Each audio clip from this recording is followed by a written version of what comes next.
ঠাকুর বলছেন আমি দেখলাম এক জুড়ে আছে চৈতন্য, এক জুড়ে, সব জুড়ে এক আর চৈতন্য চিন্ময়। যদি কেউ ভাবে এটা সব দার্শনিক কথা হচ্ছে, তো এগুলো তো শোনা কথা, আমরা দেখবো কি করে? দেখবো, আসছে, একটু পরে আসছে। আচ্ছা, চিন্ময় কেমন? সবকিছু জুড়ে এক, সর্বব্যাপী চৈতন্য। ব্যাপী দু রকমের হয়, একটা হচ্ছে এই হল আছে, এখানে ধূপ জ্বেলে দিলাম, সর্বত্র গন্ধময় হয়ে গেল, আলো জ্বেলে দিলাম, আলোময় হয়ে গেল। ওইভাবে কি যে একটা জগৎ আছে, সেটাকে ব্যক্ত করে ছড়িয়ে আছে তার মধ্যে চৈতন্য, ওই রকম। That's one case.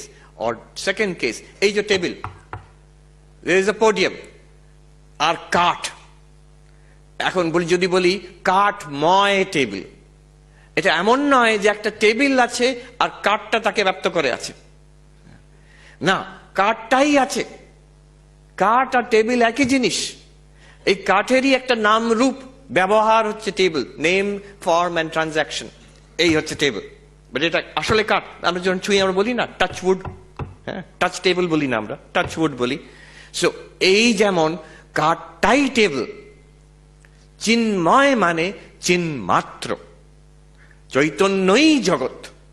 Consciousness alone is this universe.